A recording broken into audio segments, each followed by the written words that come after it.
अस्सलाम वालेकुम। Welcome to classic entertainment channel. उम्मीद है आप सब ठीक ठाक होंगे, खैर खैरियत से होंगे और अपने दिन को भरपूर तरीके से एंजॉय कर रहे होंगे। मैं क्लासिक एंटरटेनमेंट चैनल पे आप सबके लिए लेकर आई हूँ नावल जाने जाना। इसको तहरीर किया है शानज़ राजपूत ने। लेकिन नावल की एपिसोड स्टार्ट करने से पहले मेरी आपसे एक ही रिक्वेस्ट है कि अगर आपने हमारे चैनल को सब्सक्राइब नहीं किया तो जल्दी से सब्सक्राइब कर दीजिए और बेल आइकन को भी प्रेस कर दीजिए ताकि हमारे चैनल पे आने वाले तमाम इंटरेस्टिंग नॉवेल्स की वीडियोस आप तक सबसे पहले पहुंच सकें। तो चलिए मैं शुरू करती हूँ नावल जाने जाना एपिसोड 38। आंटी, मैं मार्केट तक हुआ हूँ, कुछ चीज़ें चाहिए थी। मुज़ैना ने कुछ झिझकते हुए सरवत बेगम से इजाज़त तलब की तो वो मुस्कुरा दी। खुर्रम के साथ चली जाना अच्छा है, साथ साथ रहोगे तो रिश्ता मजबूत होगा। और मेरी बात सुनो, ज़रा इधर बैठो। उन्होंने मुज़ैना को ताकीद की वे कुछ सोचते हुए उसे अपने पास बुलाया तो मुज़ैना गहरा सांस खारिज करती उनके पास ही सोफे पर टिक गई। मैं जानती हूँ तुम दोनों का रिश्ता अब पहले जैसा नहीं रहा। इसमें तुम दोनों ही कसूरवार नहीं हो। पता नहीं तुम्हारी ताई जान ने किस जन्म का बदला निकाला है। मुझे ये बताओ, क्या तुम वाकई बिलाल से मंसूब थी और उससे मोहब्बत करती थी? उनके लहजे में उन दोनों के रिश्ते को लेकर तफरुकात वाज़े महसूस किए जा सकते थे। उनके नरमी से पूछने पर उसने नम आंखों से नफ़ी में सर हिलाया। वो मेरा बचपन का मंगेतर था, आवारा, लोफर, बदमाश, गुंडा टाइप का इंसान। खाता कमाता कुछ नहीं, बस पूरा दिन आवारा गर्दी करता है। एक लड़की के कितने अरमान होते हैं शादी, उसके शौहर और शादीशुदा ज़िंदगी को लेकर। एक औरत क्या चाहती है? एक खुशगवार पुरसुकून ज़िंदगी। उसकी बहुत सी ख्वाहिशें होती हैं जो ज़ाहिरी बातें बगैर पैसे के पूरी नहीं हो सकती थी। लड़की अपने माँ बाप के घर जैसे तैसे ज़िंदगी गुजार लेती है। उसके दिल में कहीं ख्वाहिश होती है कि चलो इस घर ना सही, अपने ससुराल जाकर अपने अरमान पूरे कर लूँगी। क्या हुआ जो बाप ये ख्वाहिश पूरी ना कर सका? अपने शौहर से नाज नखरे उठवा लूँगी। मगर मुझे नहीं पता था कि मेरे यही अरमान मेरी ज़िंदगी अजीरन कर देंगे। आप जानती नहीं हैं, बिलाल का रवैया हमेशा हित्तक आमीज़, तहक्कुम भरा और जलाली होता था। मुझे वो शुरू से पसंद नहीं था, ना ही अम्मी को। मैं हमेशा से आसाइशों से भरी ज़िंदगी की ख्वाहिशमंद रही हूँ। क्या मैंने गुनाह किया है? बताएं। वो रूंधे हुए लहजे में बोली तो सरवत बेगम ने उसे अपने सीने से लगा लिया। बिल्कुल भी नहीं। ख्वाब देखना, ख्वाहिशें रखना तो जिंदा दिल लोगों की निशानी है और इसमें कोई कबाहत नहीं। तुम्हारी ताई किस कुमाश की औरत है मैं अच्छे से जान गई हूँ। तुम फिक्र ना करो, बस अपने और खुर्रम के बीच फासलों को कम करने की कोशिश करो। अपना रिश्ता मजबूत बनाओ। एक बीवी हार सकती है मगर एक माँ कभी कमज़ोर नहीं पड़ सकती। मुज़ैना ने उनकी बातों पर सर उठाया तो वो मुस्कुरा दी। सही कह रही हूँ। जल्दी से मुझे दादी बनाने की तैयारी करो ताकि इस घर की दीवारों पर छाई वहशतें रौनक में बदल जाएं। ओहदा बदलेगा तो खुर्रम अपने आप मूव हो जाएगा। खुर्रम अपने आप मोम हो जाएगा। और फिर पहली मोहब्बत में काफ़ी गुंजाइश होती है। समझ रही हो ना मेरी बात? उनकी बातों पर हया से सुर्ख पड़ती वो लरसती पल के लिए सर अज़बात में हिलाती, चादर संभालती, धड़कते दिल के साथ गाड़ी में आ बैठी। सर सीट की पुस्त से टकाए कितने ही मोती बेमोल करती है। 30 मिनट की मुसाफत के बाद ड्राइवर की आवाज़ से वो सीधी हुई, पर्स कंधे पर डालती गाड़ी से उतरी और ड्राइवर को जाने का इशारा किया। सामने ही उसकी जन्नत, उसका घर था। एक निगाह अपने घर के बंद दरवाजे पर डाली, दिल बुरी तरह कुल्लाया। कभी इस दरवाजे से हमवा खालदा बेगम की अपारदार आवाज़ें आया करती थीं। कभी उसको कोसती, कभी नींद से जगाती तो कभी जायशा के घर से आवाज़ देती। मायनी मैं किन्नू अखां दर्द विछोड़े ता हाल नहीं। घर के दरवाजे को छूकर बमुश्किल अपनी सिसकी को रोकते वो सितारा जहाँ के घर की दहलीज पार कर गई। अस्सलाम वालेकुम ताईजान। मुझे टीवी पर इनमाक से सास बहू का सीरियल देख रही थी। मुज़ैना की आवाज़ पर बुरी तरह चौंकी। कदर ताजुब से उन्होंने उसे देखा और फिर टीवी का वॉल्यूम भी कम कर दिया। क्या हुआ? खुशी नहीं हुई अपने बेटे की मोहब्बत को देखकर? जबकि माएँ तो बेटों की पसंद पे सदक़े वारी जाती हैं। मैं तो फिर मोहब्बत हूँ बकौल आपके। मुज़ैना ने तंज़िया लहजे में कहकर लब भींचे और सुस्त रवि से चलती हुई उनके मुकाबिल आई। उनके तासुरात से लग रहा था उसकी मौजूदगी को वो हज़म नहीं कर पा रही थी। सितारा जहाँ के चेहरे पर उसकी बातों पर नागवारी सी तर आई, जिसको उन्होंने छुपाने की गलती नहीं की। क्या लेने आई हो यहाँ? अब कोई कसर रह गई है? वो कड़वाहट घुले अंदाज में बोली। उनका बस चलता तो वो मुज़ैना को उठाकर बाहर फेंक देती या उसका गला ही दबा देती। कितनी कोशिशें की थी उन्होंने कि उसका रिश्ता टूट जाए, मगर यहाँ वही ढाक के 3 पात थे। उसे सर से लेकर पैर तक नखवत से देखा। जिस तरीके से सर पर दुपट्टा जमाए, कंधे पर पर्स लटकाए और खुद को शॉल से ढांपे हुई थी, उसके लिबास और हाथों में पहने बेशकीमती कंगन और दिलकश रूप को देखकर वो जलकर राख हो गई थी। खसर, वो ड्रामाई अंदाज में गोया हुई चेहरे पर इस्तेज़ाइया मुस्कुराहट दर आई थी। कसर तो वाकई रह गई है जो आज मैं पूरी करने आई हूँ। जिस काम को आप इतनी दिलजमी से पूरा करना चाह रही थी वो तो पूरा हुआ ही नहीं, तो सोचा क्यों ना मैं इसे अंजाम तक पहुँचा दूँ। आफ्टर ऑल आप मेरी ताईजान जो ठहरी। रंडल ठाड़ लहजे में तंज कर गई तो सितारा जाने लब भींच लिए। लेने की भी खूब कही। भला उनसे क्या मांगूं जो खुद दूसरों की चीज़ों पर लाल टपकाए बैठे होते हैं। उसकी ऊंची होती आवाज़ में मुजाना के ताया भी नीचे चले आए। अपनी हद में रहो लड़की, क्या बकवास की जा रही हो, होश में तो हो। मैं भला क्यों दूसरों की चीज़ों पर नज़र रखूंगी, दिमाग ख़राब हो गया है तुम्हारा। मुजाना ने तो जैसे उनकी दुखती रग पर हाथ रख दिया था। वो गैस गज़ब लिए गुस्सैले लहजे में भड़क कर बोली तो उसका जब जवाब दे गया। बस कर दे मुझे फ़रेब देना। आपका ये मकरू चेहरा दुनिया वालों से छुप सकता है पर मुजाना से नहीं। अरे, आप जैसी औरत मैंने आज तक नहीं देखी। आपने हर मुमकिन कोशिश की मेरा रिश्ता तोड़ने की, और शादी वाले दिन तो हद ही कर दी। खुदा का खौफ नहीं आया आपको। मेरा रिश्ता ख़राब हुआ आपकी वजह से, मेरी माँ मरी आपकी वजह से, मेरी अज़वाजी ज़िंदगी का सुकून बर्बाद हुआ सिर्फ आपकी वजह से।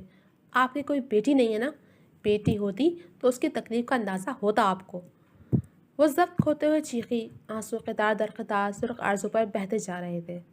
उसने पर्स खोलकर तेज़ी से घर और गाड़ी के कागजात निकाले और सितारा जहाँ के मुंह पर उछाल दिए। बिलाल ने घर में कदम रखा तो मुजाना की चीखती चिल्लाती आवाज़ पर वो खामोशी से लब दबाए लाउंज में आया। ये घर और गाड़ी के कागजात हैं। घर मेरे बाप के घर और किराए पर दी गई दुकानों से 4 गुना बड़ा है। मेरी जायदाद पर नज़र थी ना आपकी, इसीलिए बिलाल से मेरी शादी करना चाहती थी आप। यही सब चाहिए था ना आपको। मैंने आपको आपकी तवक्को से बढ़कर दिया है, इतना जितनी आपकी औकात नहीं है, सिर्फ इसलिए कि मेरा घर मेरे माँ बाप की निशानी है। और हाँ, बहुत मुबारक हो आपको, आपका हसद रंग ले आया। खुर्रम मुझे तलाक दे रहा है, खुश हो जाएं आप। वो खुद पर बांधे सारे बंद तोड़ बैठी थी। चेहरा हाथों में छुपाए फूट फूट कर रोती। फिर गुलाबी आरिस रगड़ते एक झटके से घर की दहलीज फलांग गई। बिलाल को उसके जाते जैसे होश आया था। उसने एक मलामती निगाह माँ पर डाली और तेजी से मुजाना के पीछे भागा। ताया जान ने जमीन पर पड़े कागजात उठाकर पढ़ी और सख्ती से लब भींच लिए। बदबख्त औरत, शर्म नहीं आई तुम्हें ये सब करते हुए? जायदाद के लालच में इतनी अंधी हो गई कि इसका घर बर्बाद कर दिया। मेरी एक बात याद रखना सितारा बेगम, अगर मुजाना का घर बर्बाद हुआ तो आबाद मैं तुम्हें भी नहीं रहने दूंगा। वो इतनी ज़ोर से धाड़े थे कि वो खौफज़दा हो गई थी। वो उसे अगर मुजाना के पीछे ना जाता तो शायद उसे मुजाना के चकरा कर गिरने का इल्म भी ना होता। वो जानता था कि मुजाना जज्बाती है और जज्बात की रोह में बह कर वो अपना ही नुकसान कर लेती है, और इसी ख्याल के तहत वो उसके पीछे गया था। मगर वो थी कि उसकी कोई बात सुनने को तैयार ना थी, ना ही उसे कुछ बताने पर आमादा थी।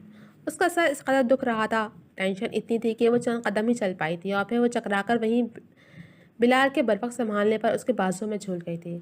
बिलाल ने कुछ देर कब्र की सिचुएशन सोचते ही झुरझुरी से ली और एक नज़र सर झुकाकर हॉस्पिटल के बेड पर रोती हुई मुजाना पर डाली, जिसके आंसू सब कुछ उसे बता देने के बाद तेज़ी से उसकी झोली में टप टप करके गिरते उसका दामन भिगो रहे थे। इतनी मोहब्बत करती है उससे तो सच बता क्यों नहीं देती।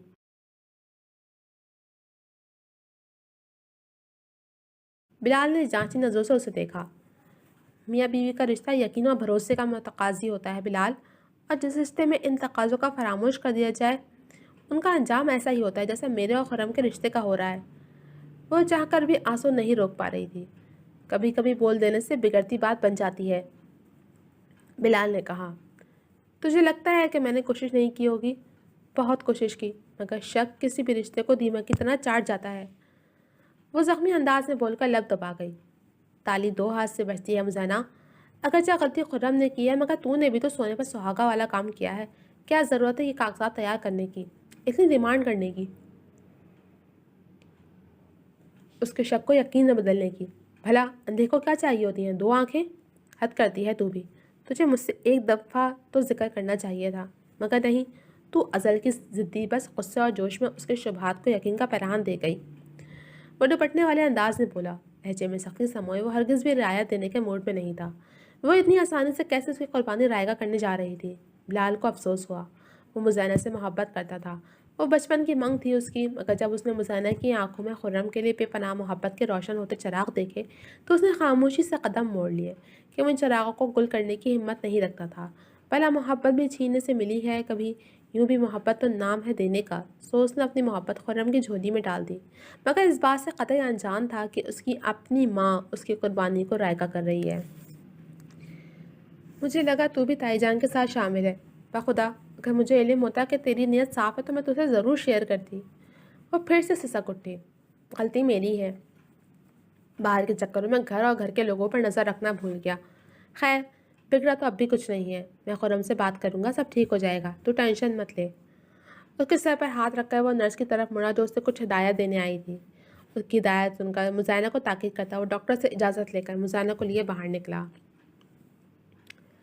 جو ڈاکٹر فیروز کاظمی کے ساتھ ایک میڈیکل کانفرنس اٹینڈ کرنے آیا تھا، ان کی میت میں داخلی دروازے تک آ کر ان سے گیر ہو کر الوداعی کلمات ادا کرتے اس کی نظر اچانک لابی میں پڑی تو سامنے کا منظر دیکھ کر اس کے اندر غصے کا ایک شدید الاؤ دہک اٹھا۔ نہ جانے کس احساس کے تحت مزینہ نے بھی بیک وقت نظریں اٹھائیں تو اس کی آنکھوں سے نکلتے شرارے اس کی روح فنا کر گئے۔ اسے اپنے جسم سے جان نکلتی محسوس ہوئی۔ بلال بھی خرم کو دیکھ چکا تھا۔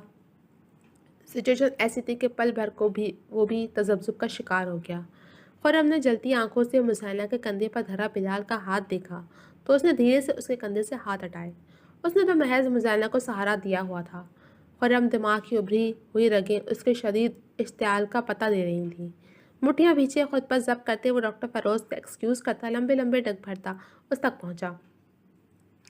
مزینہ گھبرا کر 2 قدم پیچھے ہوئی تھی، اس کے تاثرات خطرناک حد تک بگڑے ہوئے تھے۔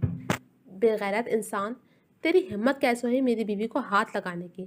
بہت کر لیا برداشت، آج میں تجھے وہ سبق سکھاؤں گا کہ اسے چھونا تو دور کی بات دیکھتے وقت بھی 1000 بار سوچے گا۔ لب بھیجے اس نے بلال کے گریبان سے پکڑا اور الٹے ہاتھ کا مکہ اسے رسید کیا۔ اس کا پورا جبڑا ہل گیا، اسے منہ میں خون کا ذائقہ گھلتا محسوس ہوا۔ مزینہ تو اس کے شدید رد عمل پر دنگ رہ گئی۔ میری بات سنو خرم، جیسا تم سمجھ رہی ہو ایسا کچھ نہیں، تمہیں غلط فہمی۔ بلال نے چکراتا سر سنبھال کر اس کا دل صاف کرنا چاہا، مگر خرم کے ہاتھ کے پڑنے والے دوسرے مکے نے اس کی بولتی بند کروا دی۔ مزینہ کی برداشت بس یہیں تک تھی۔ بند کرو اپنا یہ تماشا، جس وجہ کو بنیاد بنا کر تم اسے مار پیٹ رہے ہو وہ وجہ اب کھوکھلی ہو کر چند دنوں میں مسمار ہونے والی ہے، سو کوئی ضرورت نہیں ہے ٹینشن کریٹ کرنے کی۔ لب بھیجے وہ خاصا نفرت بھرے لہجے میں اسے ٹوک گئی تھی۔ تو چپ کر، میں بات کر رہا ہوں نا، کیوں بات بگاڑ رہی ہے؟ بلال نے ناگواری سے کہا تو وہ سر جھٹک گئی۔ تجھے اپنے کردار کی گواہی دینے کی ضرورت نہیں ہے کہ جن کی آنکھوں پر پٹی بندھی ہو انہیں ہر چیز سیاہ دکھتی ہے۔ ہم سفید پوش لوگوں کو پرکھنے کے لیے ان کی بینائی ناکافی ہے۔ مزینہ کے تلخی سے کہنے پر خرم نے لب بھیجا اور ایک قہر آلود نظر زخمی ہوئے بلال پر ڈال کر سختی سے اس کی کلائی گرفت میں لیتے وہ وہاں سے نکلتا چلا گیا۔ ارشیر نے سارزہ بیگم سے نوریز کے لیے پارس کا ہاتھ مانگا تھا، چونکہ وہ ارشیر کے توسط سے نوریز کو جانتی تھیں اور دوسرا یہ کہ ان کی بیٹی اس گھر میں خوش تھی، سو انہوں نے پارس کے لیے بھی بلا تکلف رضامندی دے دی۔ ظاہر بہت خوش اور مطمئن تھی۔ دوسری طرف سفیر جلد اپنی ذمہ داری سے سبکدوش ہو جانا چاہتا تھا۔ مجھے تو بہت خوشی ہو رہی ہے اور ساتھ میں ٹینشن بھی، اتنی جلدی اتنی ساری تیاریاں کیسے ہوں گی؟ آج ارشیر لوگ نوریز اور پارس کی شادی کی تاریخ پکی کر کے گئے تھے۔ اس مہینے کی آخری تاریخوں میں شادی طے پائی تھی۔ اتنی جلد بازی پر اتنے سارے کاموں کی ایک لمبی فہرست دے کر اس نے بے ساختہ جھجری لی۔ سفیر بے ساختہ مسکرایا۔ ڈونٹ وری، میں ملازمہ کا بندوبست کروں گا جو آپ کے ساتھ کاموں میں ہاتھ بٹا دے گی۔ ایسی بات نہیں ہے سفیر، میں کام سے تو جی نہیں چرا رہی، دراصل شادی کی کچھ ذمہ داریاں کچھ رسم و مراسم مجھے سمجھ میں نہیں آتے، کیسے کروں گی سب، مجھے تو کوئی تجربہ نہیں ہے۔ وہ ہاتھ پر لوشن لگا کر اپنے بالوں کو سہلاتے ہوئے بیڈ پر آن بیٹھی اور سفیر کے کندھے پر سر رکھ کر پریشانی سے گویا ہوئی تو اس نے اسے گرد حصار کھینچ کر خود سے قریب کر لیا۔ مجھے بھی کوئی تجربہ نہیں تھا آپ کو جھیلنے کا، مگر میری ہمت دیکھیں، جھیل رہا ہوں، انفیکٹ اب تو عادی ہو گیا ہوں۔ مسکراہٹ دبا کر وہ شریر لہجے میں بول کر لب دبا گیا تو سہاد نے تیکھی نظروں سے اسے دیکھا۔ کیوں جھیل رہے ہو؟ مت جھیلو، وہ خفگی سے بولی، پھر اس کا حصار توڑنے کی صحیح کرنے لگی تھی کہ سفیر نے وہ گرفت مزید مضبوط کی۔ اب تو عادت سی ہو گئی ہے اور آپ جانتی ہیں محبت سے زیادہ عادتیں خطرناک ہوا کرتی ہیں۔ اس کے ماتھے سے ماتھا ٹکایا وہ گھمبیر لہجے میں گویا ہوا، مطلب تم مجھ سے محبت نہیں کرتے؟ وہ بے یقینی سے بولی تو سفیر نے مسکراہٹ دبائی، بالکل بھی نہیں۔ سہاب نے ایک جھٹکے سے اس کا حصار توڑا اور کمرے سے باہر نکل گئی۔ کچھ دیر بعد بھی جب وہ کمرے میں نہ آئی تو سفیر اس کے پیچھے باہر آیا، جو صحن میں لگے پودوں کے پاس بیٹھی تھی۔ بزرگ کہتے ہیں کہ رات کے وقت پیڑ پودوں کے پاس نہیں بیٹھا کرتے، خاص کر وہ لوگ جو خوبصورت ہوں اور خوشبو میں رچے بسے ہوں۔ ابھی امکان ہے کہ کوئی جن بھوت عاشق ہو جائے۔ وہ اس کے عین سامنے بیٹھ کر سنجیدگی سے اس کی معلومات میں اضافہ کر رہا تھا۔ اچھا ہے ہو جائے، ورنہ انسانوں سے توقع ہی عبث ہے۔ وہ ناراضگی سے کہہ کر اٹھنے لگی تو سفیر نے اس کی کلائی پکڑ لی۔ میرے پاس آپ کے لیے 2 خوشخبریاں ہیں، سنیں گی نہیں؟ سفیر نے ایک آئیبرو اٹھا کر اس کی تائید چاہی۔ جی نہیں، کچھ دیر قبل جو خوشخبری سنائی ہے ابھی تک وہی ہضم نہیں ہوئی۔ چڑھنے والے انداز میں بول کر وہ رخ مڑ کر کھڑی ہو گئی۔ مجھے کمپنی کی طرف سے گھر ملا ہے اور گاڑی بھی۔ حیرت و بے یقینی سے سہاگ کا منہ کھل گیا۔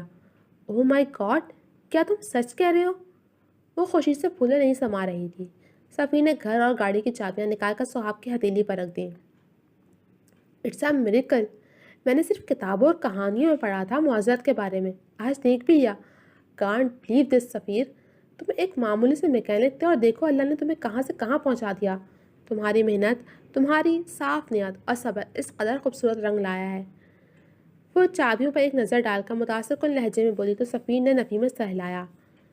میری اس کامیابی کا کریڈٹ آپا کو جاتا ہے، جنہوں نے مجھے ایجوکیشن کمپلیٹ کرنے کے لیے نہ صرف فورس کیا بلکہ بابا کے چلے جانے سے گھر میں جو کرائسس آئے تھے آپا نے ڈٹ کر ان حالات کا سامنا کیا اور مجھے بھی سپورٹ کیا۔